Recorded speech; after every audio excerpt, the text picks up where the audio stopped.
Hey guys, Yulia here. So today I wanted to talk about deer-resistant plants.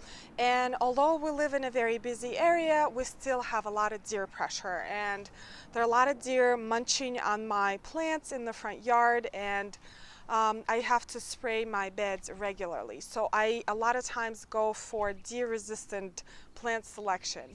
And I do have a lot of requests from my clients as well for their yards to be deer-resistant and low maintenance. So I have a selection of plants here that meet both requirements. So even if you don't have deer pressure in your area, I think you can learn something from this video. So I will start with boxwoods. And boxwoods are one of my favorite plants. And if you don't have a boxwood in your garden, it's time you get one. It's one of those bone structure for your garden plants, and it's one of the oldest horticultural species that people have been growing in their gardens. So I have here Boxus sempervirens green velvet and Boxus microphylla winter gem, and they are somewhat different. So the microphyllas generally have rounder leaves. They're kind of like a round lobe leaves, and the sempervirens have more pointy leaves. That is probably the easiest way to tell the difference when you meet a boxwood. Another difference is that sempervirens has a distinct odor to it.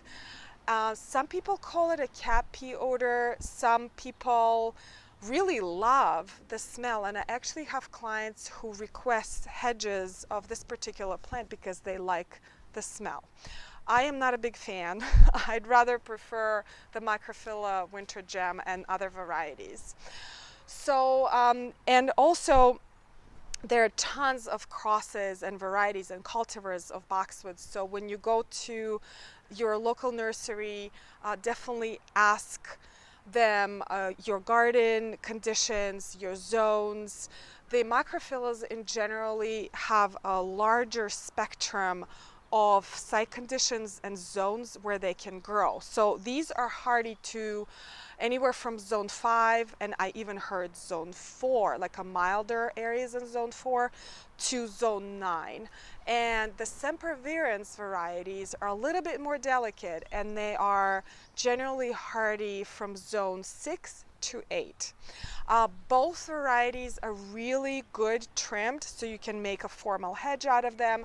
You can make a topiary, but do not over prune them. Actually, I went to a boxwood seminar last year, and this couple, they have a boxwood farm, and they were presenting all the information that you can ever learn about boxwoods, and they were insisting on not over pruning your boxwoods. So they actually pluck their boxwoods instead of pruning them in topiaries, because what happens is that when you over prune your boxwoods, you don't have enough airflow coming inside of the plant. So if you were to cut your boxwood, you just kind of go in selectively and prune it. It's probably a totally separate video.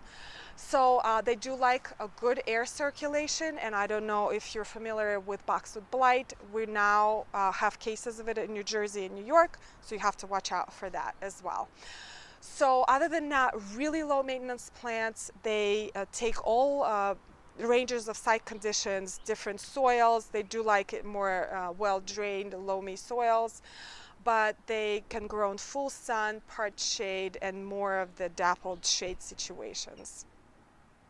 The next plant I have here is Pieris japonica, or Andromeda, and this is a variety called Scarlet O'Hara. And there are a number of varieties that you can get of this plant, anywhere from compact ones that don't grow over 3 feet tall to this particular variety that grows up to 10 feet tall and 6 feet wide. But it takes 40 years for it to reach that size. So, you know, it's a very slow growing plant. This is definitely 4-season plant for your garden. It is evergreen. it does bloom with these beautiful lily of the valley like flowers that are heavily scented in the spring, and it is one of the first shrubs to bloom. In my zone, which is zone 6, you can see them blooming as early as end of February. And after they're done blooming and the flowers fade, you see this new growth. And this particular plant has like this bronzy copper kind of sheen to their new growth. A lot of other varieties have bright reds. There are variegated varieties of this plant, and this plant is incredibly easy to grow. They can take all kind of site conditions from full sun to almost full shade. They do prefer acidic soil, so if you were to fertilize this plant, you would use Hollytone for that. So this plant, again, grows rather large, but it takes a very long time for it to grow. It requires minimal maintenance, rarely requires any pruning, does not have any insect problems, and it's deer resistant. Now the next plant that I have here is Spiraea Dakota Gold Charm. And I do not like yellow flowers, but I love yellow foliage like this. And this plant is very easy to grow, very drought tolerant, blooms with pink flowers. Probably in a couple of weeks it will have pink flowers, but it leaves out very early in the spring with this gold foliage. This particular variety grows to about 18 inches tall. So if you're looking for this small kind of petite shrub, not to block something else, this is a plant for you. It does very well in full sun to partial shade, but it will not color up really well in more of the shadier locations.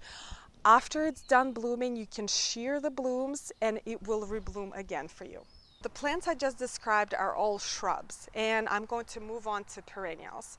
And some of my favorite deer-resistant, drought-tolerant, and low-maintenance perennials are catmints and salvias. I plant them by like hundreds in my clients' yards and also in my garden as well.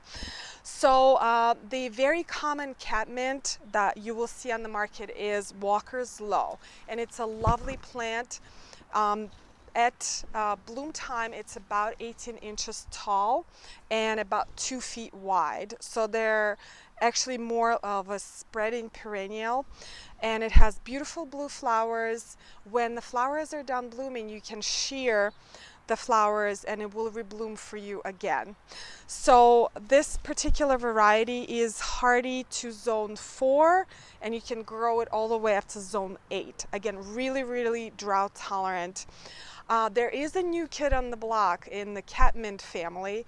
There's Cat's Pajamas, and I found this one at one of the garden sales this spring. So this one actually blooms all the way from the bottom of the stalk to the top, and this is a smaller variety. If you have a smaller garden, this one grows to 12 inches tall, and it is also hardy to zone 3, and can grow all the way up to zone 8.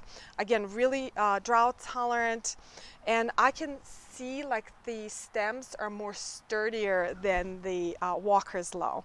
Now another perennial that I absolutely love that is drought tolerant, deer resistant, is salvia, and I have grown different types of salvias, but this one I just met this spring, and this is crystal blue with the sky blue flowers. And salvias have this herby kind of smell, and deer really do not like that smell. And so this particular variety grows to 18 to 20 inches tall and hardy to zone 3. And as with all salvias, you can cut them down after they're done blooming, and they will rebloom again for you at the end of the summer.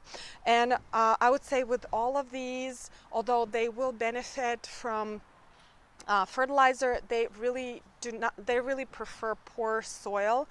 And salvias, I'd say, like a little bit more water than the catmints. Alright guys, this is it for my today's selection of deer resistant plants. If you want a larger list of deer resistant plants, Rutgers University has a very comprehensive, very long list of things that are resistant to deer as well as things that deer love. So you kind of know what to plant or what not to plant. Anyway, thank you so much for watching. If you have any questions or comments, post them in the comment section below, and I'll see you next time. Thanks. Bye.